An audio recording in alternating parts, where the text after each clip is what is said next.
शुक्लाम्बरधरं विष्णुं शशिवर्णं चतुर्भुजं प्रसन्नवदनं ध्यायेत् सर्वविघ्नोपशान्तये।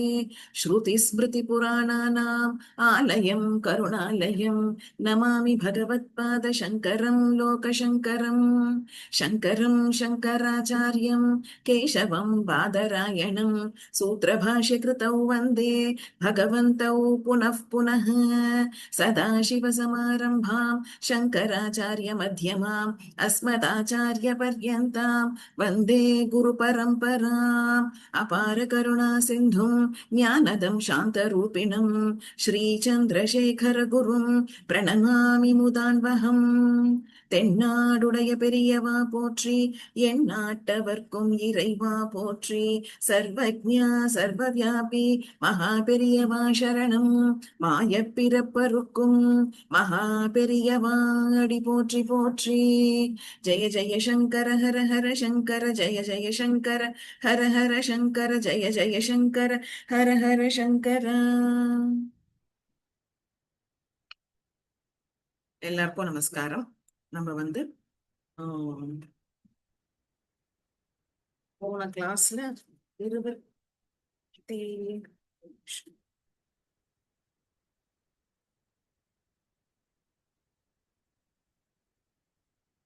21வது ஸ்லோகம் மட்டும் பூர்த்தி பண்ணியிருப்போம். அந்த 21வது ஸ்லோகத்தோட தத்துவார்த்தத்தை பார்க்கலான்ட்டு சொன்னோம். ஸோ அந்த தத்துவார்த்தங்களை பார்க்கறதுக்கு முன்னாடி இன்னைக்கு ஒரு முக்கியமான கான்செப்ட் பத்தி டிஸ்கஸ் பண்ணிட்டோம். அதுக்கப்புறமா நம்ம பாவார்த்தத்துக்குள்ள பிரவேசம் பண்ணலாம். ஸோ 20வது ஸ்லோகம் மட்டுக்கும் 21வது ஸ்லோகம் மட்டுக்கும் என்னன்னாக்க கேஷாதிபாத வர்ணனம் அதுதான் பார்த்தோம். நம்ம இன்னைக்கு அந்த 21வது ஸ்லோகத்தோட தத்துவார்த்தத்தை பார்த்துட்டோம். அதுல சில முக்கியமான விஷயங்களை பார்த்துன்னுட்டும் அதுக்கப்புறம் நம்ம 22வதுக்குள்ள போக போறோம் இல்லையா. அந்த 22வது ஸ்லோகத்துல இருந்து என்னன்னாக்க லலிதா சஹஸ்ரநாமத்தோட அடுத்த சாப்டர் ஆரம்பிக்கிறது, அதாவது ஸ்ரீநகர வர்ணனை. ஓகேவா? சோ அந்த ஸ்ரீநகர வர்ணனை பத்தி தான் இன்னைக்கு நம்ம பார்க்க போறோம். சோ அதனால அது என்னங்கிறத சிம்பிளா ஒரு கிளான்ஸ் பார்த்துட்டோம். அதுக்கப்புறம் ஸ்லோகங்களுக்குள்ள போலாம். ஸ்ரீநகர வர்ணனை அப்படிங்கறச்சே அம்பாளினுடைய லலிதா பரமேஸ்வரனுடைய வாசஸ்தானத்தை பத்தின வர்ணனை தான் இந்த சாப்டருக்குள்ள அடங்கி இருக்கு. சோ வாசஸ்தானம் அப்படிங்கறச்சே அம்பாளினுடைய தி டிவைன் அபோட். ஓகேவா? அத பத்தின வர்ணனை.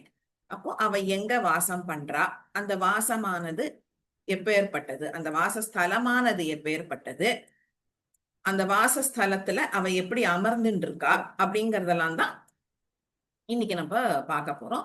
சோ அப்ப இங்க வாசஸ்தானம் அப்படிங்கறச்சே அம்பாள் மேருமலை மேல அமர்ந்துட்டு இருக்கா, மேருமலை மேல வாசம் பண்றா அப்படின்னு சொல்லப்பட்டிருக்கு. அப்போ மேருமலைனா என்னங்கறத தெரிஞ்சுக்கணும் இல்லையா. நிறைய பேருக்கு தெரிஞ்சிருக்கும். மேருமலை அப்படிங்கறச்சே it's the golden mountain.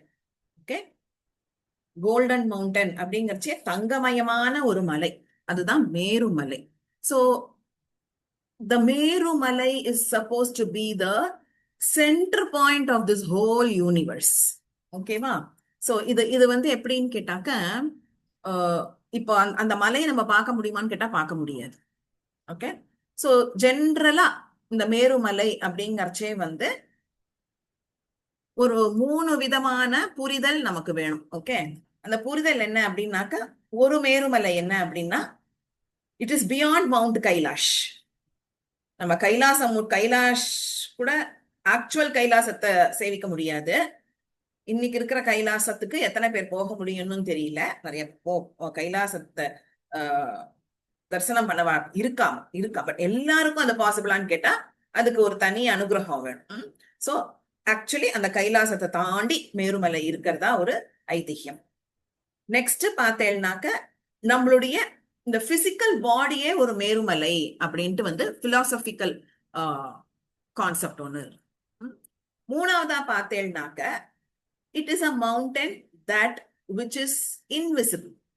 It is a divine mountain which is invisible. கண்ணுக்கு அகப்படாத ஒரு திவ்யமான மலை தான் மேருமலை அப்படின்ட்டு சொல்லப்பட்டிருக்கு. அப்போ இந்த ஒண்ணு வந்து பிசிக்கல் பாடின்னு பார்த்தோம், ஒண்ணு வந்து கைலாசத்தை தாண்டி இருக்கிற மலை. அடுத்தது வந்து தட் விச் இஸ் இன்விசிபிள்னு பார்த்தோம். அப்ப இந்த முதல் ரெண்டு மலை, சில பேர் கைலாசமே மேருமலை தான்னு சொல்றான். Okay, so what ever it is, அந்த முதல் ரெண்டு விதமான மலைய நம்ம கண்ணால பார்க்க முடியும். ஓகேவா, தொட்டு தரிசனம் பண்ண முடியும், பார்க்க முடியும், கண்ணால பார்க்க முடியும். It can be felt by our touch. இப்ப நம்ம தேகம் இருக்கு, கட்டாயம் நம்ம தேகத்தை தொட முடியும், தேகம்னு ஒண்ணு இருக்குங்கிறத உணர முடியும். கரெக்டா? அதே மாதிரி கைலாசத்தை தாண்டி இருக்கிற மலை அப்படிங்கறச்சு அது இருக்கு. அப்படி இருக்கிற அந்த மலையை நம்மளால பார்க்க முடியும், பார்க்க முடிஞ்சவா பார்க்க முடியும். மூணாவதா சொல்லக்கூடிய மேருமலை அப்படிங்கறச்சே that which is invisible. Okay, கண்ணுக்கு அகப்படாத ஒரு மலை அப்படின்ட்டு சொல்றான். ஓகேவா? அப்போ அந்த அம்பாளுடைய வாசஸ்தானம் என்ன அப்படின்னு கேட்டாக்க, அந்த கண்ணுக்கு அகப்படாத மலைய வந்து நம்ம பார்க்க முடியும். எப்படி பார்க்க முடியும் அப்படின்னு கேட்டாக்க, யோக தியானம் மூலமா நம்ம அத பாவனையா பார்க்க முடியும். ஓகே, அகக்கண்ணால பார்க்க முடியாது, அது புரிஞ்சுக்கணும். அப்போ தியானம் மூலமா, அதையே தியானம் பண்ணிட்டு வந்தா அந்த யோக தியானம் மூலமா பாவனையா பார்க்கக்கூடிய மலையானது மேருமலை. இப்போ நம்ம இத பத்தின ஒரு டிஸ்கிரிப்ஷனை தான் இந்த சாப்டர்ல பார்க்க போறோம். அப்போ நான் சொல்றது அப்படியே விஷுவலைஸ் பண்ணிக்கோங்க. ஏன்னா தியானம் மூலமா தான் அதை தர்சனமே பண்ண முடியும். நாம இப்போ உட்காந்து கண்ண முடிண்டா அப்படியே மெடிடேஷனுக்குள்ள போயிடுவோம்ட்டு தப்பா யாரும் நினைச்சுக்க வேண்டாம். அட்லீஸ்ட் விஷுவலைஸ் பண்ணிக்கலாம். விஷுவலைஸ் பண்றச்சே நம்ம கண்ணுக்கு தென்படும், பட் அதை எக்ஸ்பீரியன்ஸ் எல்லாம் பண்ண முடியாது. டீப் இன்டு த மெடிடேஷன் போனாதான் அது என்னங்கறத நம்ம அனுபவபூர்வமா புரிஞ்சுக்க முடியும். But at least we can visualize what it is. அப்போ அத விஷுவலைஸ் பண்றச்சே அந்த மேருமலையானது தங்கமயமா இருக்கு. சோ ஃபுல்லா அப்படியே கோல்டன் கலர்ல இருக்கு, தங்கமாவே இருக்கு, கோல்டன் கலர்ல இருக்குன்ட்டு இல்ல, கோல்டாவே இருக்கு. கோல்டாவே ஜொலிச்சுன்னு இருக்கு. நெக்ஸ்ட் வந்து அந்த மேருமலைக்கு மேல 4 சிகரங்கள், 4 பீக், ஓகே, சிகரங்கள் இருக்கு. அந்த 4 சிகரத்துல 3 சிகரமானது ஒரு திரிகோண வடிவத்துல இருக்கு, ஒரு ட்ரையாங்கிள் ஷேப்ல இருக்கு. அந்த ட்ரையாங்கிள் ஷேப் வந்து யாருடைய வாசஸ்தானம் அப்படின்னு கேட்டாக்க, பிரம்மா, விஷ்ணு மற்றும் ருத்ரனுடைய வாசஸ்தானமா அந்த முக்கோணமா இருக்கக்கூடிய சிகரங்கள் இருக்கு. 4 சிகரங்கள்னு பார்த்தோம். அப்போ அந்த 4 சிகரத்துல 3 முக்கோண வடிவத்துல இருக்கு. 4வதா இருக்கக்கூடியது முக்கியமான ஸ்தானம், which is the பிந்து ஸ்தானம் ஆர் தி சென்டர் பாயிண்ட். அந்த பிந்து ஸ்தானத்துல இருக்கிற சிகரம் தான் அம்பாளினுடைய வாசஸ்தானமான ஸ்ரீநகரம். ஓகேவா? இப்போ யாரெல்லாம் இருக்கா அப்ப அந்த மேருமலையில அப்படின்னு பார்த்தாக்க, 3 தெய்வங்களான பிரம்மா, விஷ்ணு மற்றும் ருத்ரன். அண்ட் மத்திய பகுதியில அம்பாள் வாசம் பண்றா அப்படிங்கறச்சே முக்கியமான 4 தெய்வங்களும் அங்க வாசம் பண்றா. முக்கியமான 4 தெய்வங்களும் அங்க வாசம் பண்றதுனால அவளை வணங்கறதுக்காக வேண்டி இதர தெய்வ தேவதாக்களும் அந்த மேருமலையில வாசம் பண்றா அப்படின்னு சொல்லப்பட்டிருக்கு. தெய்வங்கள் எங்க இருக்காலும் அங்கதான் தேவதாக்களும் இருப்பா. கரெக்டா? சோ இந்த தெய்வங்கள்லாம் அங்க வாசம் பண்றதுனால மற்ற தெய்வதாக்கள் எல்லாரும் அங்க வாசம் பண்றா. சோ இவ எல்லாருமே அங்க வாசம் பண்றா. இன் அதர் வேர்ட்ஸ், இதர தெய்வ தேவதாக்கள் பிரம்மா, விஷ்ணு மற்றும் Rudran along with Ambal at the centre point அப்படிங்கறச்சே தெய்வ தேவதாக்கள் வாசம் பண்ற மேருமலை அப்படிங்கறதுனால அந்த மேருமலைய ஒரு திவ்யமான மலை, டிவைன் மவுண்டன் அப்படின்ட்டு சொல்றான். ஓகேவா? இப்போ அந்த டிவைன் மவுண்டன் மேருமலையில மத்திய பகுதியில அம்பாள் வாசம் பண்றா. அந்த மத்திய பகுதி எப்படி இருக்கு, எதுக்குள்ள வாசம் பண்றாங்கிறதெல்லாம் நம்ம ஸ்லோகத்துல பார்ப்போம். Okay, added to whatever we saw, அந்த தேவதாக்கள், தெய்வம் மற்றும் தேவதாக்கள் வாசம் பண்ற இடம் அப்படிங்கறதுனால சகல விதமான மந்திரங்களும் அந்த மலையில இருந்துதான் உற்பத்தியாகுது அப்படிங்கறதும் ஒரு நம்பிக்கை. ஓகேவா? சோ இதுதான் மேருமலையினை பத்தின ஒரு ஒரு சிம்பிள் ஐடியா, நமக்கு புரிஞ்சுக்கிறதுக்காக இதை சொன்னேன். இப்போ ஒரு Merumalai which is Kailash or the beyond Kailash அப்படின்னு பார்த்தோம். இன்னொன்னு கண்ணுக்கு அகப்படாத ஒரு திவ்யமான மலை, அதை பத்தி தான் இப்ப சொன்னேன். இன்னொன்னு பார்த்தோம் இல்லையா, நம்ம தேகமே ஒரு மேருமலை தான் அப்படின்னு சொல்லிட்டு. அப்ப தேகமே மேருமலை அப்படிங்கறச்சே ஜென்ரலா சொல்லுவோம். அண்டத்தில் உள்ளதுதான் பிண்டத்திலும் இருக்கும். இந்த பிரபஞ்சத்துல என்ன இருக்கோ அது நம்ம உடம்புக்குள்ளேயும் இருக்கு. பஞ்சபூதங்கள் அப்படின்னு பார்த்தா இருக்கு. ஒரு ஒரு விதமா இருக்கும். அதுக்கப்புறமா நம்மள ஆக்டிவேட் பண்ற எல்லா தத்துவங்களும் அண்டத்துல இருக்கு அப்படின்னாக்க நம்மளோட உடம்புலயும் இருக்கு. சக்ராஸ் இருக்கு. ஓகே, சோ அந்த அண்டத்துல இருக்கிற அத்தனை விஷயங்களும் நம்ம பிண்டத்திலயும் இருக்கு அப்படிங்கறச்சே இந்த இந்த மேருமலை அப்படிங்கிறது நம்மளுடைய ஒரு தேகம். அந்த அந்த மேருமலையை சுத்தி ஒரு அது எதுக்கு நடுப்புல இருக்குன்னு கேட்டாக்க ஒரு ஐலாண்டுக்குள்ள இருக்கு. ஓகே, ஒரு துவீபம், அந்த துவீபத்துக்கு நடுவுல மேருமலை. அதே மாதிரி நம்மளுடைய தேகம்னா, இப்ப நம்ம தேகம் 90% of our body is made up of water, கரெக்டா? சோ அப்போ நம்மளோட உடம்புமே ஒரு நீர் பரப்பு மாதிரி இருக்கு. அதுக்குள்ள அந்த மேருமலை இருக்கு அப்படிங்கறத புரிஞ்சுக்கணும். சரியா? சோ இப்போ இந்த ஸ்ரீமன் நகர வர்ணனை என்ன, அதாவது நகரம் என்ன, மேருமலை தான் அவ வாசம் பண்ற ஸ்தானம். அந்த மேருமலைக்கு நடுப்புல அந்த அவளுடைய அந்த கிரகமானது என்னங்கிறத நம்ம ஸ்லோகம் பார்க்கறச்சு பார்த்துக்கலாம். சரியா? இப்போ we will move on to the slokas. ஸ்லோகாஸ்ல நம்ம போன வாரம் என்ன பண்ணோம் அப்படின்னு கேட்டாக்க, ஒரே நிமிஷம்.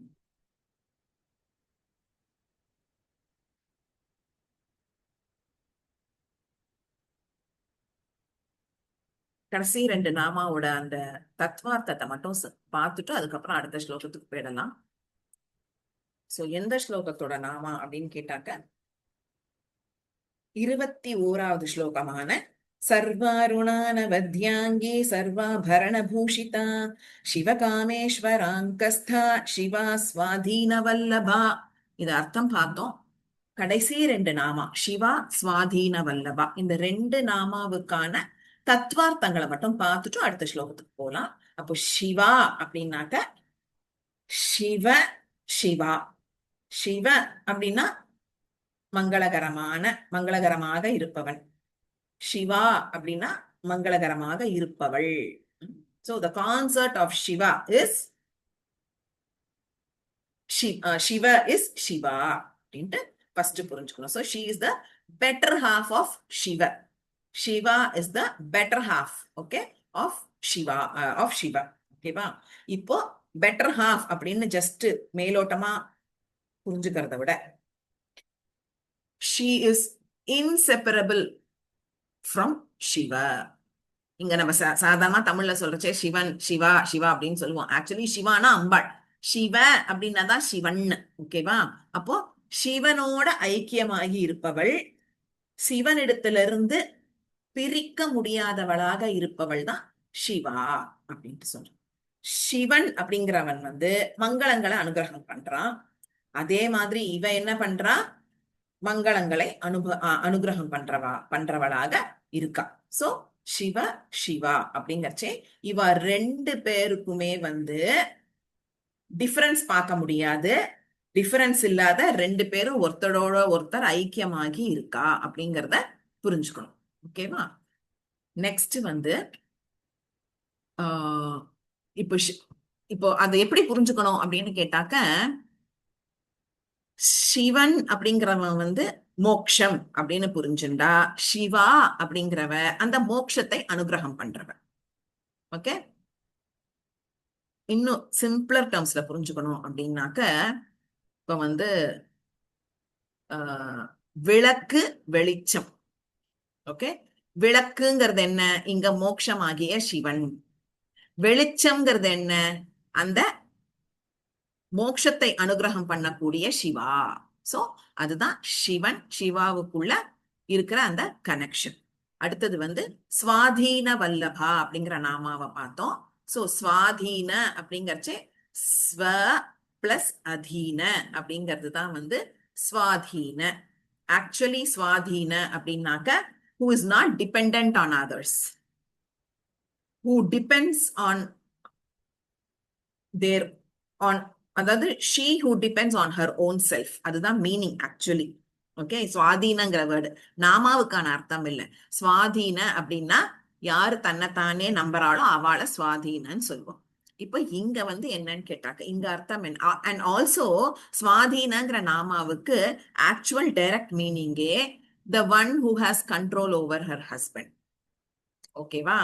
இப்ப இங்க சிவா அப்படிங்கிறவ சுவாதீன வல்லபளா தானே இருக்கா, சுவாதீன வல்லபையாக தானே இருக்கா இல்லையா?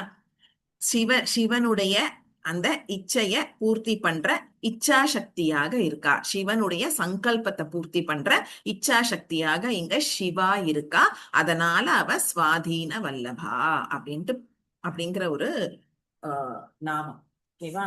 இப்போ ஒரே நிமிஷம்.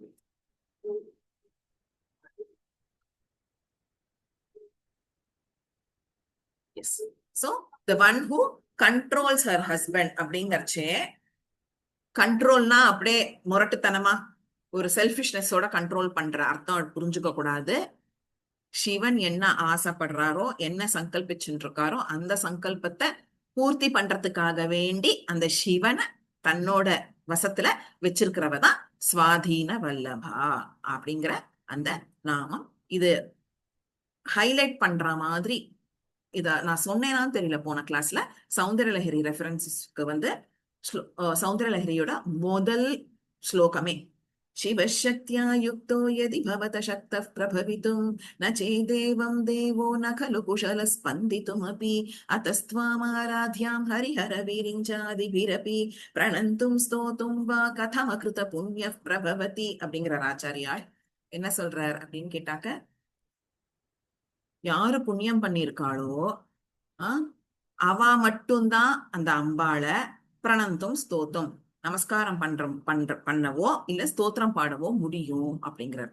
ஓகே, இதுல ஒரு சின்ன அழகான விஷயம் என்னன்னா, ஆச்சாரியால் ஸ்லோகத்தை எழுதியிருக்கார். சோ இப்ப நம்மளா இருந்தா அந்த அந்த ஸ்லோகத்துக்கான அர்த்தத்தை எப்படி புரிஞ்சுக்கும்? யாரு புண்ணியம் பண்ணியிருக்காளோ அவாதான் அவளை பாட முடியும், அவாதான் வந்து நமஸ்காரம் பண்ண முடியும், அவளை பிரார்த்தனை பண்ண முடியும் அப்படின்னு புரிக்கிறச்சு, நான் வந்து இந்த ஸ்லோகத்தையே எழுதியிருக்கேன், அப்ப நான் வந்து புண்ணியம் பண்ணுவேன் அப்படின்னு சொல்லணும் இல்லையா? ஆனா அதுக்கு வியாக்கியான மகாபெரிவா எப்படி கொடுக்குறாருன்னா, ஆச்சாரியால் அப்படி சொல்லலையாம். பிரணந்தும் ஸ்தோத்தும் வா கதமகிருத புண்ணிய பிரபவதி அப்படிங்கறச்சே, யாரெல்லாம் புண்ணியம் பண்ணியிருக்காளோ அவாதான் அம்பாளை வந்து துதிக்கவோ ஸ்தோத்திரம் பாடவோ இல்ல பிரார்த்திக்கவோ முடியும் அப்படிங்கறச்சே, ஆச்சாரியால் எந்த எண்ணத்துல சொல்லியிருப்பாருன்னா, புண்ணியம் பண்ணாம இருந்த நானே அம்பாளை ஸ்துதி பாட முடியும் அப்படிங்கறச்சே, புண்ணியம் பண்ணவாள்லாம் எப்படி அம்பாளை பிரார்த்தனை பண்ணிக்கலாம் அப்படிங்கிற அர்த்தத்துல சொல்லியிருக்க. எப்பொழுதுமே ஆச்சாரியால் வந்து ஸ்லோகம் பாடுறச்சே ஒரு ஒரு வினயத்தை எப்பொழுதுமே அப்படி காமிச்சுட்டே இருப்பார். எப்பேற்பட்ட ஞானி அவர், he is a spiritual change. பரம ஞானி.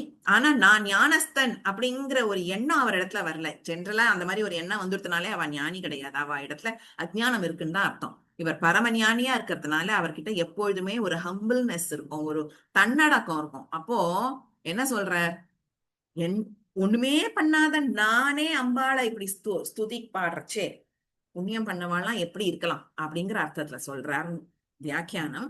அப்ப இங்க சிவசக்தியா யுக்தோ அப்படிங்கறச்சே, சிவனோடு கூடிய சக்தி தான் வந்து actually in mode of action இருப்ப. சிவன் இல்லாத சக்தி சவம் அப்படிங்கிறது. ஓகேவா?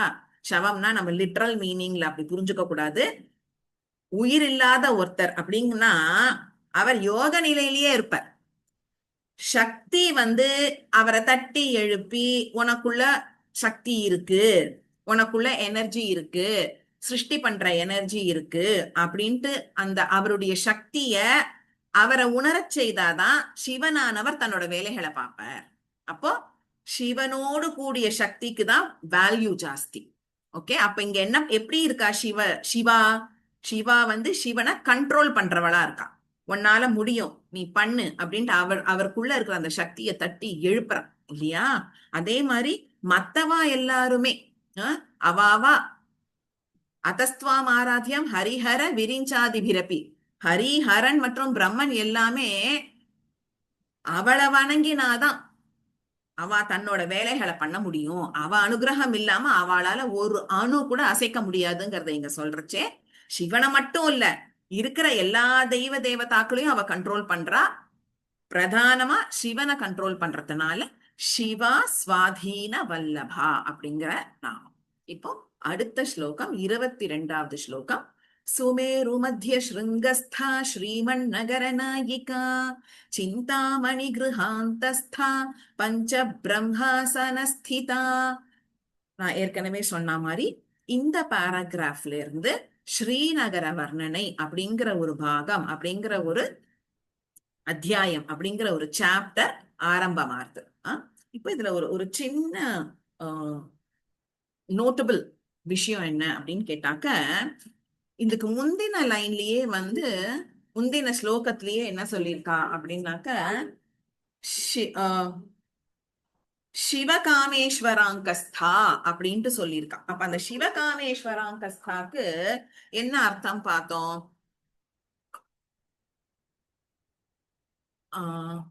கரெக்ட், சிவகாமேஸ்வராங்கஸ்தா தான். அதுக்கு என்ன அப்படின்னு கேட்டாக்க, சிவனையே வந்து தன்னோட ஒரு அங்கமாக, சிவனின் அங்கமாக அர்த்தாங்கினியாக இருப்பவள். அப்படி சிவனுடைய அர்த்தாங்கினியாக இருப்பவள் எங்க இருக்கா அப்படின்னு கேட்டா, சிவனுடைய மஞ்சத்தில் இருக்கா. ஓகேவா? சிவனுடைய மடியில இருக்கா அப்படிங்கிறத பார்த்தோம். அப்போ அம்பாளுடைய வாசஸ்தானம் அப்படிங்கறச்சே ஆக்சுவலி இந்த 22வது ஸ்லோகத்துல இருந்து ஸ்ரீநகர வர்ணனைன்னு ஆரம்பிச்சா கூட அம்பாளை தியானம் பண்றச்சே அம்பாள் சிவனுடைய மடியிலேயும் இருக்கிற அந்த ஸ்வரூபத்தை தியானம் பண்றது உச்சிதம் அப்படிங்கிறது வியாக்கியானம். நான் சொல்றது புரியுறதா? நகர வர்ணனைங்கிறது 22வது ஸ்லோகத்துல இருந்து ஆரம்பிக்கிறது. பட் அம்பாளுடைய வாசஸ்தானம் அப்படிங்கறச்சே அம்பாளானவள் சிவனுடைய மடியில சிவனுடைய அர்த்தாங்கினி மாதிரி இருக்கிறதுனால அவளுடைய அந்த ஸ்வரூபத்தையும் மனசுல தியானம் பண்ணி அவ வாசம் பண்ற இடங்களை ஒன்னொன்னா தியானம் பண்ணிட்டு வரச்ச பக்தாளுக்கு கொடுக்க வேண்டிய அத்தனை அனுகிரகங்களையும் அவ வர்ஷிப்பா அப்படிங்கிறது ஒரு முக்கியமான விஷயம். சோ ஸ்ரீநகர வர்ணனைங்கச்ச 22வது ஸ்லோகத்துல இருந்து ஆரம்பிக்கிறது. அதுல இந்த 22வது ஸ்லோகத்துல மொத்தம் 4 நாமாக்கள் இருக்கு. அதாவது நாமா நம்பர் 55 அதுல இருந்து 58 முட்டுக்கும் இருக்கிற நாமாக்கள், 55ல இருந்து 58 முட்டும் இருக்கிற நாமாக்கள் என்னென்ன? சுமேரு மத்திய ஸ்ருங்கஸ்தா, இது ஒரு நாமா. அடுத்தது ஸ்ரீமன் நகர நாயிகா. அடுத்தது சிந்தாமணி கிருஹாந்தஸ்தா. அடுத்தது பஞ்ச பிரம்மா சனஸ்திதா. 4 நாமாக்கள் இந்த ஒரு ஸ்லோகத்துல இருக்கு. ஓகேவா? சோ சுமேரு மத்திய ஸ்ருங்கஸ்தா அப்படிங்கறச்சே அது முதல் நாமா இந்த ஸ்லோகத்துல, which is the 55th Nama. Okay, அந்த 55th நாமாவான சுமேரு மத்திய ஸ்ருங்கஸ்தாக்கு அர்த்தம் என்ன அப்படிங்கறத முதல்ல பதம் பிரிச்சு பார்த்துடுவோம். சுமேரு, சு பிளஸ் மேரு, அதாவது மேருமலை. அந்த மேருமலைக்கும் சுமேருன்னு போட்டிருக்கு. அப்போ சோபனமான மேருமலை, மங்களகரமான மேருமலை, திவ்யமான மேருமலை அப்படிங்கிற ஒரு அர்த்தத்தை கொடுக்கறது. ஓகேவா? நெக்ஸ்ட் சுமேரு மத்திய, மத்தியங்கறச்சே நடுப்பகுதி, சென்டர் பாயிண்ட். ஆல்ரெடி பார்த்தோம் மேருமலை அப்படிங்கிறது இந்த பிரபஞ்சத்துக்கே சென்டர் பாயிண்டா இருக்கு. இப்ப அம்பாள் எங்க இருக்கான்னு பார்த்தோம். திரிகோணங்கள், அந்த 3 சிகரங்கள் இருக்கு, அதுக்கு நடுப்புல இருக்கிற சிகரமான சென்டர் பாயிண்ட்ல தான் அம்பாள் வாசம் பண்றான்னு பார்த்தோம் இல்லையா? அந்த சென்டர் பாயிண்ட் தான் இந்த சென்டர் பாயிண்ட். சுமேரு மத்திய, மத்தியங்கறச்சே நடுப்புல, மத்தியில. ஸ்ருங்கஸ்தா அப்படிங்கறச்சே ஸ்ருங்க பிளஸ் ஸ்தா தான் ஸ்ருங்கஸ்தா. ஓகே, இப்ப ஸ்ருங்க அப்படின்னாக்க பீக், மலை உச்சி, அந்த சிகரம், அதை தான் சொல்றது. ஓகே, ஸ்தா அப்படின்னா ஆக்சுவலி ஸ்தஹ அப்படின்னா இருக்கிறது, டு எக்ஸிஸ்ட். ஸ்தா அப்படின்னா இருப்பவள், வசிப்பவள் அப்படின்னு அர்த்தம். அப்போ இங்க சுமேரு மத்திய ஸ்ருங்கஸ்தா அப்படிங்கறச்சே மேருமலைக்கு நடுவில், நடு சிகரத்தில், மேருமலையின் நடு சிகரத்தில் குடியிருப்பவள் அப்படிங்கிறது தான் இந்த 55வது நாமாவுக்கான அர்த்தம். ஓகே, அடுத்தது ஸ்ரீமன் நகர நாயிகா அப்படிங்கிறா. ஸ்ரீமன் நகர அப்படிங்கறச்சே ஸ்ரீமன் பிளஸ் நகர தான் ஸ்ரீமன் நகர. ஸ்ரீமன் அப்படின்னா மரியாதைக்குரிய, மேன்மைக்குரிய, மங்களமான, அப்புறம் லக்ஷ்மி விலாசத்தோடு இருக்கக்கூடிய அப்படின்னு பல அர்த்தங்கள். பட் பல அர்த்தங்கள் இருந்தாலும் சொல்ல வந்த விஷயம் ஒண்ணுதான். ஓகே, ஆன் தி ஹோல் மங்களகரமா இருக்கிறது தான் ஸ்ரீமன் அப்படின்ட்டு சொல்றோம். அப்ப அது இங்க என்ன மங்களகரமா இருக்கு அப்படின்னு கேட்டாக்க நகரம். நகரமானது மங்களகரமா இருக்கிறதுனால அது என்ன நகரம் ஆயிடுது? ஸ்ரீமன் நகரன்னு ஆயிடுது. ஓகேவா? சோ ஸ்ரீமன் நகர நாயிகா. நாயிகாங்கிறச்ச ஒரு முக்கியமான பட்டவம். ஓகே, எஜமானி அப்படிங்கிற ஒரு அர்த்தம் எடுத்துக்கலாம். ஓகேவா? சோ ஆக்சுவலி நாயிகா, நாயக, நாயிகானா ஹீரோ ஹீரோயின். எதுக்கு அவளுக்கு ஹீரோ ஹீரோயின் அப்படின்னு பேர் வந்தது? நாயகன் நாயகிங்கிறச்சே நடுநாயகமாக திகழ்பவர்கள். ஓகே, நடுநாயகமாக திகழ்பவர்கள் அப்படிங்கிறச்சே என்ன? முக்கியப்பட்டவாளா இருக்கா, ஒரு விஷயத்துக்கு முக்கியப்பட்டவாளா இருக்கா. இந்த கிரந்தத்துக்கு முக்கியமான ஒரு கேரக்டர் யாருன்னு கேட்டா அந்த லலிதா திரிபுர சுந்தரி தான். ஓகேவா? முக்கியப்பட்டவளாக, எஜமானியாக, நடுநாயகமாக இருப்பவள் யாரு?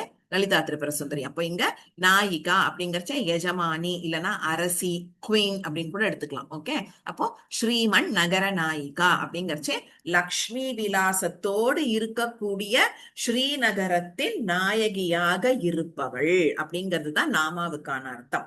She who is the queen of the most auspicious நகரம். ஓகேவா? சோ ஆக்சுவலி ஸ்ரீமன் நகரங்கிறச்சே ஸ்ரீமத்து நகர, அது சேர்க்கறச்சே ஸ்ரீமன் நகரன் ஆயிட்டு இருக்கு. ஓகேவா? அடுத்த நாமா, அடுத்த லைன் சிந்தாமணி கிருஹாந்தஸ்தா பஞ்ச பிரம்மா சனஸ்திதா. இது லைனு, அந்த ஸ்லோகத்துடைய 2வது வரி. அதுல என்ன நாமா? 57வது நாமாவான சிந்தாமணி கிருஹாந்தஸ்தா அப்படின்னு சொல்றா. சோ சிந்தாமணி அப்படிங்கறச்சே ஒரு ஆஸ்பீஷியஸ் ஸ்டோன், ஒரு திவ்யமான ரத்னக்கல்லு. ஓகே, சிந்தாமணி சூடாமணி அப்படின்லாம் கேள்விப்பட்டிருப்போம்ல, அதுதான். ஓகே, சோ ஆக்சுவலி என்னன்னா சிந்தாமணி அப்படிங்கிறது ஒரு wish granting stone. Okay, so அது ஒரு ஒரு திவ்யமான கல்லு. அந்த சிந்தாமணி கிருஹாந்தஸ்தா அப்படிங்கறச்சே கிருஹ அந்தக ஸ்த தான் கிருஹாந்தஸ்த. கிருஹனா வீடு, அந்தகனா உள்ள. ஆக்சுவலி இன்டர்னலி அப்படின்னு அர்த்தம். டீப் இன்சைட் தான் அந்தக. ஓகேவா? அந்தராத்மான்னு சொல்றோம்ல, நமக்குள்ள இருக்கிற ஆத்மா. அந்தக ஆத்மா தான் அந்தராத்மா, இல்லையா? சோ இங்க அந்தக அப்படிங்கறச்சே உள்புறமாக உள்புறம் அப்படின்னு அர்த்தம். ஸ்த, ஸ்தக அப்படின்னா இருக்கிறது. எகைன் டு எக்ஸிஸ்ட், போன நாமாலேயே பார்த்தோம். To exist. இங்க கிருஹாந்தஸ்தான்னு வருது. அப்போ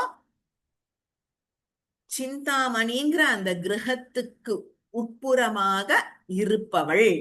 தஸ்தா அப்படிங்கறச்சே இருப்பவள் அப்படின்னு ஒருத்தரை ரெஃபர் பண்றது. இங்க யார ரெஃபர் பண்றதுன்னு பார்த்தா லலிதா திரிபுர சுந்தரியை ரெஃபர் பண்றது. சோ சிந்தாமணி கிருஹாந்தஸ்தா அப்படின்னாக்க சிந்தாமணி என்னும் ரத்ன கல்லால் ஆன கிரகத்துக்குள்ள வசிப்பவள் அப்படின்ட்டு ஒரு ஆக்சுவல் டைரக்ட் மீனிங். தத்வார்த்தம் அப்புறமா ஹைலைட்ஸ் பாக்கறச்சே, ஸ்லோகத்தோட முக்கியமான விஷயங்கள் பாக்கறச்சே பார்ப்போம். சோ நாமாவுக்கான அர்த்தம் she who resides in a house built of Chintamani stone. Okay, அதான் நாமாவுக்கான அர்த்தம். நெக்ஸ்ட் 58வது நாமா பஞ்ச பிரம்மா சனஸ்திதா அப்படின்ட்டு சொல்றா.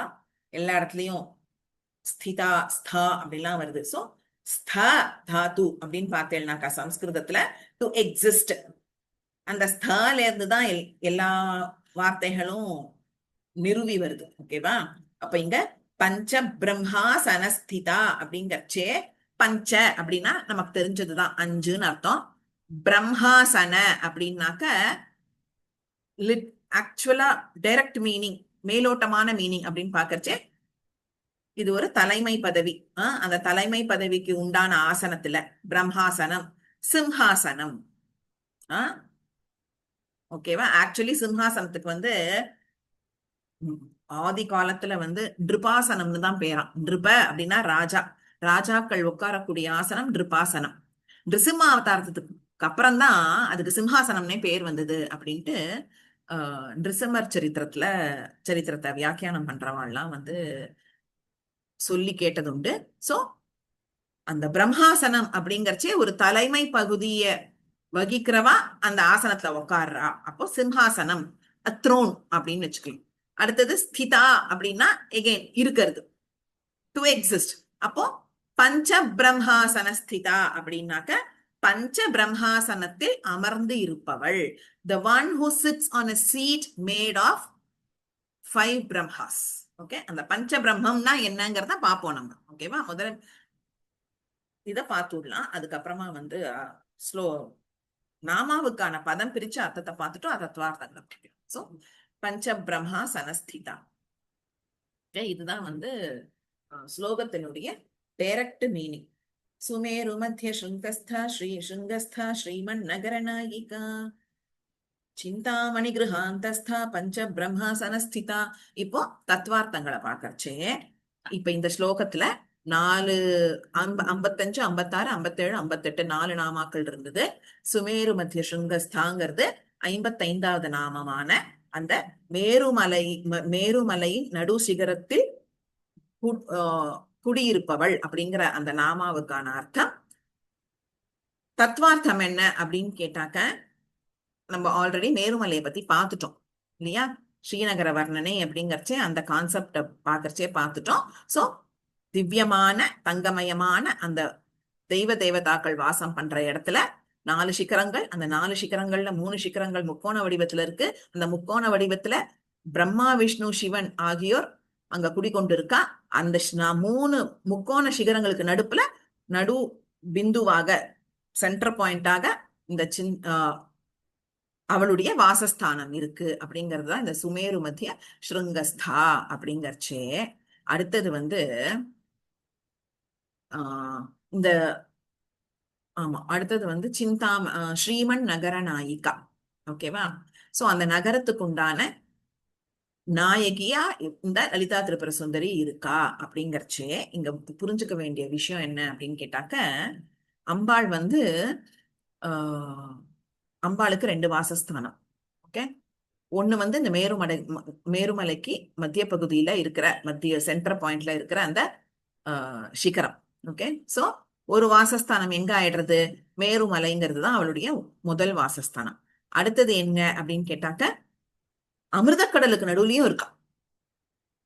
ஓகே, சௌந்தரலஹரியில பேராகிராஃப் வரும், அது என்னங்கிறத நான் சொல்றேன். சோ 2 வாசஸ்தானம் அம்பாளுக்கு.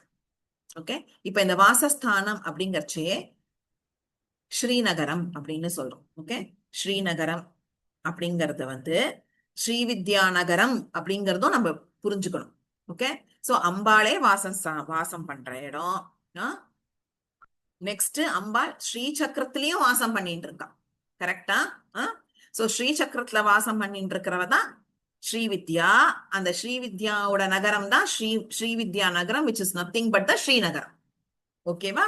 அப்போ ஸ்ரீ சக்கரத்துல வாசம் பண்ணிட்டு இருக்கிறதுனால்தான் அவளை வந்து ஸ்ரீ சக்கர நாயகின்னு சொல்றோம். கரெக்டா? சோ ஸ்ரீ சக்கர நாயகியாக இருப்பவள், ஸ்ரீமன் நகர நாயிகாவாக இருப்பவள். ஓகே, சோ 2 வாசஸ்தானம் இருக்கு. ஒண்ணு மேருமலை, இன்னொன்னு அமிர்தக்கடல் அப்படின்ட்டு நம்ம புரிஞ்சுக்கணும். இந்த ஸ்ரீநகரத்தை பத்தின ரொம்ப டீடைல்டு எக்ஸ்பிளனேஷன் வந்து ஒரு கிரந்தம். அந்த கிரந்தம் பேரு வந்து லலிதா ஸ்தவரத்னம் அப்படின்னு பேரு. அதை இயற்றியவர் வந்து துர்வாச முனி. ரொம்ப முக்கியமான கிரந்தம். நிறைய பேருக்கு இத பத்தி தெரியாது. துர்வாச முனிவர் வந்து அம்பாள் மேல இயற்றின ஒரு ஸ்லோகம் தான் வந்து லலிதா ஸ்தவரத்னம். பெரியவா இதை பத்தி சொல்லியிருக்கா, முக்கியமான ஸ்லோகம் அப்படின்னுட்டு.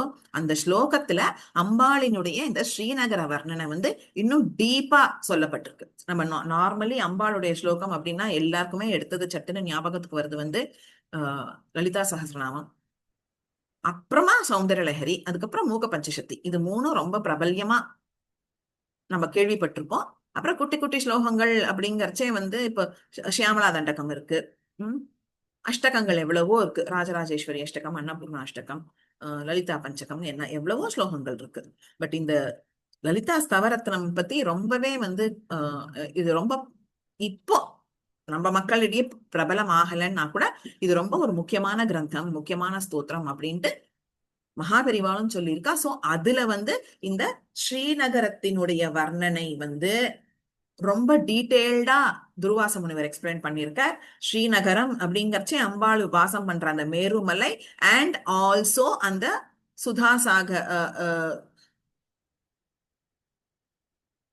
என்ன பார்த்தோம், அமிர்தக்கடல். ஓகே, ஆச்சாரியாலும் சௌந்தரலஹரியில சொல்லியிருக்கார். இப்ப நம்ம அடுத்ததும் அந்த சுதாசாகர the abode in between the sea, in between the ocean, அத பத்தியும் சொல்லியிருக்கார் துர்வாச முனிவர். நாமளும் இப்ப சஹஸ்ரநாமத்துல அடுத்த வர நாமாக்கள்ல அந்த சுதாசாகரத்தை பத்தி பார்ப்போம். ஓகேவா? சோ இது வந்து ஸ்ரீமன் நகர நாயிகா. அடுத்தது சிந்தாமணி கிருஹாந்தஸ்தா அப்படிங்கிறது வந்து 57வது நாமா. அது அர்த்தத்தை பார்த்தோம். சிந்தாமணிங்கிற அந்த கிரகத்துக்குள்ள வாசம் பண்றவள் தான் சிந்தாமணி கிரகாந்தஸ்தா. சோ இதோட விசேஷமான பாயிண்ட்ஸ் என்ன அப்படின்னு கேட்டாக்க, சிந்தாமணி அப்படிங்கிறது ஒரு ப்ரெஷியஸ் ஸ்டோன் அப்படின்னு பார்த்தோம் நம்ம.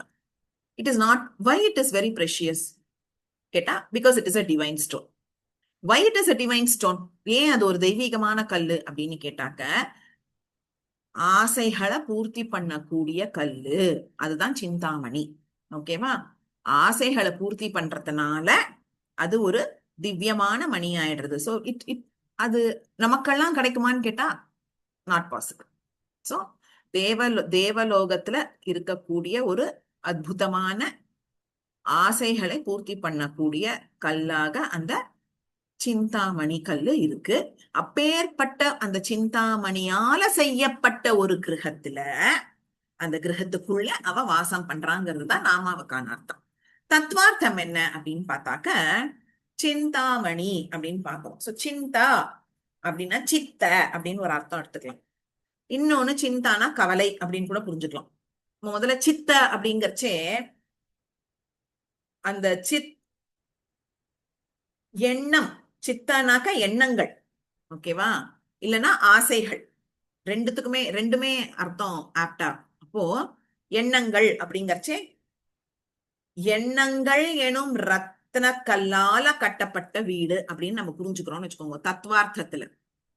Okay, it's not the direct meaning. Direct meaning என்ன? சிந்தாமணிங்கிற ஒரு திவ்யமான கல்லால செய்யப்பட்ட கிரகத்துக்குள்ள வாசம் பண்ணிட்டு இருக்கவள் அப்படிங்கறது மீனிங். ஓகே, தத்துவார்த்தத்துல சிந்தாமணி அப்படின்னாக்க எண்ணங்கள் எனும் ரத்னங்கள். அப்போ எண்ணங்கள் எனும் ரத்னங்களால செய்யப்பட்ட வீடு அப்படின்னு பாக்குறோம் இல்லையா?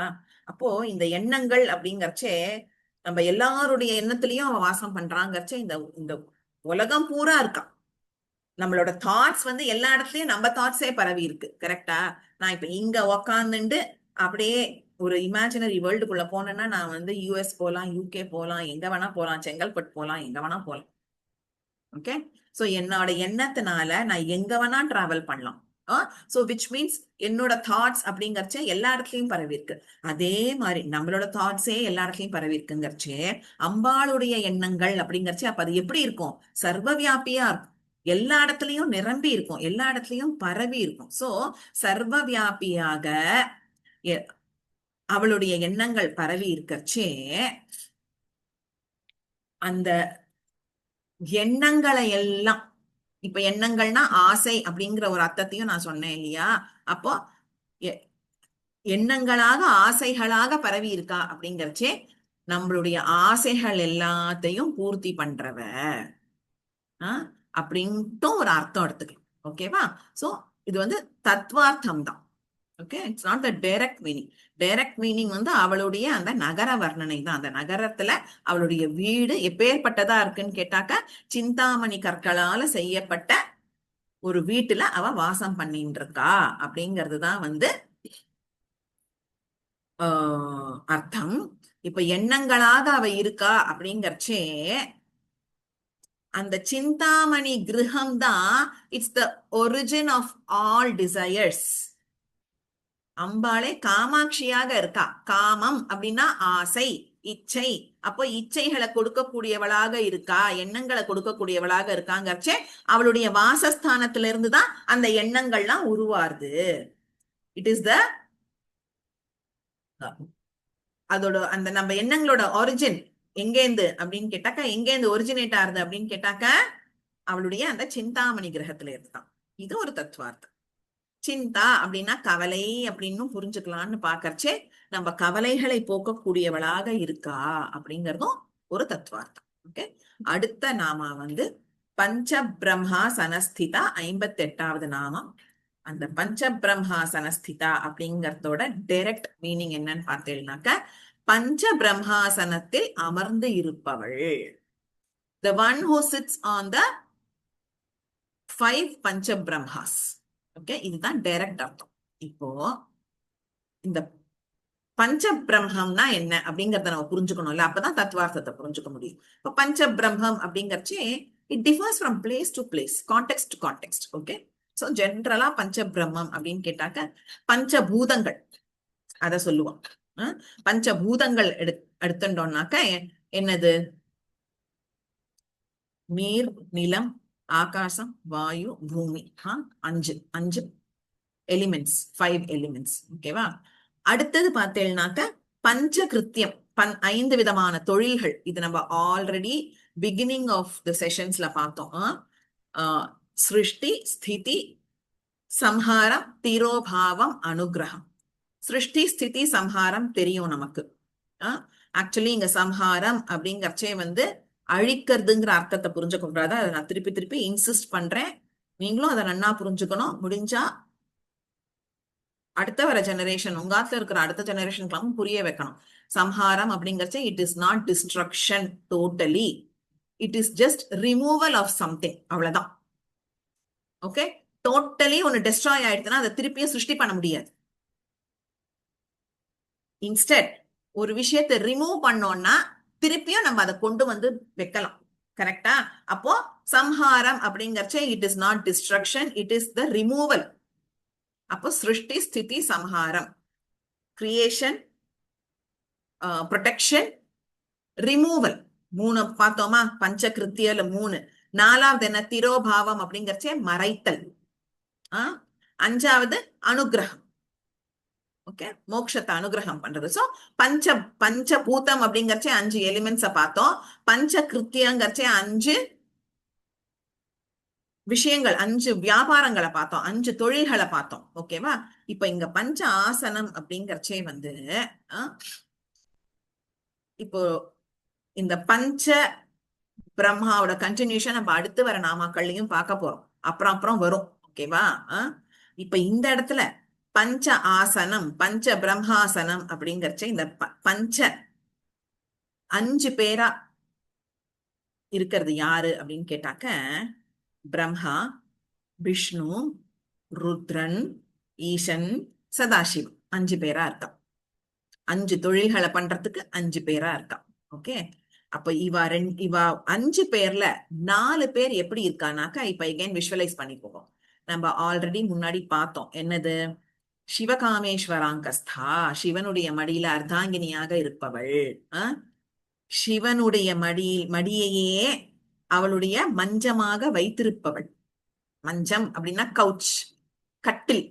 கட்டிலோட ஒரு லக்ஸூரியஸ் ஃபார்ம் தான் கவுச். கட்டில்னா நல்லா சாஷ்டாங்கமா படுத்துக்கலாம். கவுச் அப்படிங்கறச்சே கோசியா அப்படி சாஞ்சிண்டு அடக்கமா கம்ஃபர்டபுளா அப்படியே சுகமா இருக்கிறது தான் கவுச், இல்லையா? அப்போ சிவனுடைய மடியானது அம்பாளுக்கு எப்படி இருக்குன்னு கேட்டா ஒரு கவுச் மாதிரி இருக்கான், மஞ்சம் மாதிரி. தமிழ் கவிதைகள்ல நிறைய கேள்விப்பட்டிருப்போம் மஞ்சம் அப்படின்ட்டு. சோ மஞ்சம்ங்கிறது என்னது? கவுச். அப்போ சிவனுடைய மடியே அவளுக்கு இந்த மஞ்சமாக இருக்கு, கட்டிலாக இருக்குங்கச்சு. அவன் மடியிலேயே அப்படியே சுகமா உக்காந்துட்டு இருக்கான்னு பார்த்தோம், இல்லையா? அந்த மஞ்சம் எப்பேற்பட்டது, அந்த கட்டில் எப்பேற்பட்டதுங்கிறது தான் இப்ப இந்த பஞ்ச ஆசனம், பஞ்ச பிரம்மாசனம். 5 பேர் பார்த்தோம், இல்லையா? யாராரு? பிரம்மா, விஷ்ணு, ருத்ரன், ஈசன், சதாசிவம். 5 பேர் பார்த்தோம். 5 பேர்ல முதல் 4 பேர் எடுத்துக்கோங்க. என்ன? பிரம்மா, விஷ்ணு, ருத்ரன், ஈசன். இவ 4 பேரும் அந்த கட்டிலினுடைய 4 கால்களாக இருக்கிறவா. புரியறதா? 4 கால்கள் எப்படி இருக்கு கட்டிலுக்கு? அந்த 4 கால்கள் இருந்தா தானே கட்டில்ங்கிற ஒரு ஒரு ஒரு பிளாட், ஒரு டாப் போர்ஷன், டேபிளோ இல்ல அந்த கட்டிலோ நமக்கு ஒண்ணு கிடைக்கும். கரெக்டா? அப்போ அந்த கட்டிலினுடைய 4 கால்களாக இவா 4 பேர் இருக்கா. பிரம்மா, விஷ்ணு, ருத்ரன் ஈசன் 4 பேர் இருக்கா இல்லையா? அந்த கட்டில் அந்த 4 காலுக்கு மேல ஒரு பிளாட் டாப் போர்ஷன் இருக்கும் இல்லையா? அதுதான் சதாசிவம். அப்போ இவ எதுல உக்காந்துட்டு இருக்கா? பஞ்ச பிரம்மாசனஸ்திதா அப்படிங்கறச்சு இவ 4 பேர் 4 கால்களாக 4 கால்களாக இருக்கும் அந்த கட்டில் மேல அது யாரு அவரு? சதாசிவம் ஆர் காமேஸ்வரன். காமேஸ்வரன்கிற மஞ்சத்தின் மேல அப்பேற்பட்ட ஒரு ஆசனத்துல இவ அமர்ந்துட்டு இருக்கிறவ தான் பஞ்ச பிரம்மாசனஸ்திதா அப்படிங்கிற ஒரு தத்துவார்த்தத்தை நம்ம எடுத்துக்க முடியறது. புரியறதா? சோ இதுதான் இந்த 22வது ஸ்லோகம். சுமேரு மத்திய ஸ்ருங்கஸ்தா ஸ்ரீமன் நகர நாயிகா சிந்தாமணி கிருஹாந்தஸ்தா பஞ்ச பிரம்மாசனஸ்திதா. 22வது முடியறதா? அடுத்தது 23வது. மகாபத்மாட்டவி சம்ஸ்தா கதம்ப வனவாசினி சுதாசாகர மத்தியஸ்தா காமாட்சி காமதாயினி. இது 23வது ஸ்லோகம். இப்ப முந்தின ஸ்லோகத்துல 58வது நாமா முடிஞ்சுது. 23வது ஸ்லோகத்துல 5 நாமாக்கள் வருது. 59, 60, 61, 62, 63 5 நாமாக்கள். அந்த 5 நாமாக்கள் என்ன? 59ல இருந்து ஆரம்பிச்சு 63 முடிய. சோ மகாபத்மா டவி சம்ஸ்தா. நான் எதுக்கு இதை தனித்தனியா சொல்றேன்னா, நீங்க நாமாக்கள் அப்படியே அந்தந்த ஸ்லோகத்துல நாமா முடிஞ்சதும் ஒரு ஸ்லாஷ் போட்டுக்கோங்க. சோ தட் நீங்க படிக்கிறச்சேயும் உங்களுக்கு அந்த நாமாவை சொன்னதான ஒரு அனுபவம் கிடைக்கும். ஓகேவா? சோ மகாபத்மா டவி சம்ஸ்தா கதம்ப வனவாசினி சுதாசாகர மத்தியஸ்தா காமாட்சி காமதாயினி 5 நாமாக்கள் இருக்கு. ஓகே, இந்த 5 நாமாக்கள்ல முதல் நாமா 23வது ஸ்லோகத்துல இருக்கிற 59வது நாமா என்ன அப்படின்னு கேட்டாக்க மகா பத்மா டவி சம்ஸ்தா அப்படின்ட்டு வருது. மகா அப்படின்னா மிகப்பெரிய, மாபெரும், த கிரேட் அப்படின்னு சொல்றோம்ல, அதுக்குதான் மகாங்கிற வார்த்தையை உபயோகம் பண்ணுவோம். அப்போ இங்க என்னது கிரேட்டா இருக்கு, என்னது மிக பெருசா இருக்கு அப்படின்னு கேட்டாக்க பத்மாட்டவி அப்படிங்கிற. பத்மாட்டவி அப்படின்னா பத்ம பிளஸ் ஆட்டவி, பத்மாட்டவி. ஓகேவா? மகா பத்மாட்டவி அப்படின்னா மகானா மிகப்பெரியன்னு பார்த்தோம். பத்ம ஆட்டவி தான் பத்மாட்டவி. பத்மனா தாமரை, ஆட்டவினா காடு. ஓகே, அப்போ பெரிய, மிக பெரிய தாமரை காடு. அங்க சம்ஸ்தா நன்கு வசிப்பவள். சம் அப்படிங்கிற வார்த்தை பிரிஃபிக்ஸ், எந்த ஒரு வார்த்தைக்கும் சம் அப்படிங்கிற ஒரு பிரிஃபிக்ஸ் வந்தா அது நன்கு, சிறப்பாக அப்படிங்கிற ஒரு அர்த்தத்தை கொடுக்கும். அப்போ இங்க ஸ்தா அப்படின்னா ஏற்கனவே பார்த்தோம், டு எக்ஸிஸ்ட் அப்படின்னு பார்த்தோம். அப்போ இங்க சம்ஸ்தா அப்படிங்கறச்சு நன்கு வசிப்பவள், நல்லபடியா இருக்கா. எங்க இருக்கா? மகாபத்மாட்டவியில. மகாபத்மாட்டவினா தாமரை, மிகச்சிறந்த தாமரை காட்டில் வசிப்பவள். the one who resides in the great lotus forest. சரியா? அடுத்த நாமா 60வது நாமா கதம்ப வனவாசினி. கதம்ப வன அப்படின்னா கதம்ப விருட்சங்கள் கூடிய வனம். வாசினினா வசிப்பவள். சோ கதம்ப மரங்களின் வனத்தில் வசிப்பவள், the one who resides in Kadamba forest அப்படின்ட்டு சொல்றோம். ஓகே, அடுத்த நாமா சுதாசாகர மத்தியஸ்தா. 61வது நாமா சுதாசாகர மத்தியஸ்தா. சுதா அப்படின்னா அமிர்தம், ஆக்சுவலி தேன் அப்படின்னு கூட எடுத்துக்கலாம், பட் தேவர்களுக்கெல்லாம் அது அமிர்தம். ஓகேவா? எல்லாம் அப்போ சுதா அப்படிங்கறச்சே அமிர்தம், சாகரங்கர்ச்சே கடல், சுதா சாகரங்கர்ச்சே அமிர்த கடல். மத்தியஸ்தானா நடுவில். சுதா சாகர மத்தியஸ்தா அப்படிங்கறச்சே அமிர்த கடலுக்கு நடுவில். மத்திய ஸ்தா. ஸ்தா அப்படின்னா என்ன? இனிமே ஸ்தா எந்த ஸ்லோகத்துல வந்தாலும் மறக்க கூடாது. ஸ்தா அப்படின்னா to exist. So she is existing, she dwells. Okay, எக்ஸிஸ்டிங்னா சாதாரணமா சும்மா ஏதோ நம்மளாம் இருக்கோம் அப்படின்னு அந்த அர்த்தம் கிடையாது. ஷீ டுவெல்ஸ், அங்க வாசம் பண்ணிட்டு இருக்கா. திவ்யமா லலிதா திரிபுர சுந்தரியாக வாசம் பண்ணிட்டு இருக்கா. சோ சுதாசாகர மத்தியஸ்தா, அமிர்த கடலின் நடுவில் இருப்பவள், வசிப்பவள் அப்படிங்கிற அர்த்தம். the one who resides in the center of the ocean of nectar, அதான் மீனிங். ஓகேவா? அடுத்தது காமாட்சி. 62வது நாமா காமாட்சி. ஓகே, காம பிளஸ் அக்ஷி தான் காமாட்சி. காம அப்படின்னாக்க நிறைய பார்த்துட்டோம். காமன்னா ஆக்சுவலி இச்சை ஆர் ஆசை. அப்போ இங்க அன்பு கருணை அப்படிங்கிற மீனிங்கும் இன்னும் ஆப்டா பொருந்தும். ஓகே. அக்ஷ அப்படின்னா கண்கள், அக்ஷி அப்படின்னா கண்கள் உடையவள். எப்பேற்பட்ட கண்கள் உடையவள்? காம அக்ஷி தான் காமாட்சி. சோ ஆசைகளே தன் கண்களாக உடையவள் அப்படின்னா ஆசைன்னு ஒரு அர்த்தம் பார்த்தோம், இச்சைன்னு ஒரு அர்த்தம் பார்த்தோம், இன்னொரு அர்த்தம் என்ன பார்த்தோம்? அன்பு கருணை அப்படிங்கிற அர்த்தம் பார்த்தோம். சோ அப்ப இங்க காமாட்சிங்கிறதுக்கு கருணையையே தன் கண்களாக உடையவள் காமாட்சி, அன்பை பொழியும் கண்கள் உடையவள். ஓகே. the one இன்னொன்னு the one actually literal direct meaning பார்த்தேன்னா the one who has a beautiful eyes. Okay. இன்னொரு அர்த்தம் பார்த்தேன்னா ஆசைகளை உண்டு பண்ணக்கூடிய கண்கள்.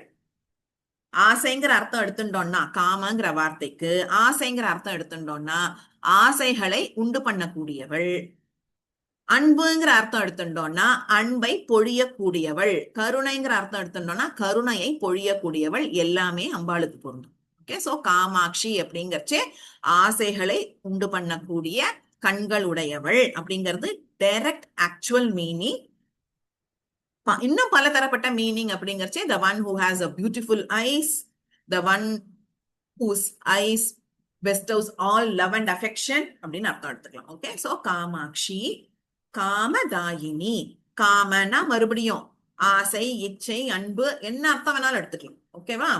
இங்க வந்து ஆசைங்கிற அர்த்தம் இன்னும் பர்ஃபெக்டா பொருந்தும். சோ காம அப்படிங்கறச்சே ஆசை. தாயினி அப்படிங்கறச்சே தாயி அப்படின்னா கொடுக்கிறது, டு கிவ்.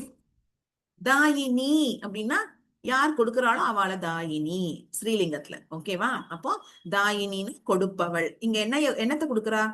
ஆசையை கொடுக்கறா. ஓகேவா? ஆசையை கொடுக்கறா அப்படின்னு டைரக்ட் மீனிங்கை விட ஆசைகளை பூர்த்தி பண்றா.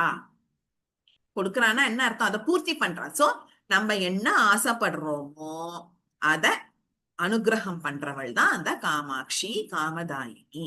ஆசைப்படுற விஷயங்களை பரிபூர்ணமா பூர்த்தி பண்றவள் காமதாயினி அப்படின்ட்டு இந்த ஸ்லோகம் முடியறது. காமாட்சி காமதாயினி. ஓகேவா? சோ 23வது ஸ்லோகம் மட்டும் முடிச்சிருக்கோம். இந்த ஆமா. சோ இதுல வந்து இப்ப நாமா பார்த்தேன்னாக்க 63வது நாமாவோட முடியறது. ஓகேவா? சோ இதோட ஹைலைட்ஸ் என்ன அப்படிங்கறத அடுத்த கிளாஸ் கண்டினியூ பண்ணலாம். ஓகேவா? சோ இதோட நம்ம இன்னைக்கு கிளாஸ முடிச்சுக்கலாம். कायेन वाचा मनसेन्द्रियैर्वा बुद्ध्यात्मना वा प्रकृते स्वभावात् करोमि यद्यत् सकलं परस्मै नारायणायेति समर्पयामि. श्रीमन्नारायणायेति समर्पयामि.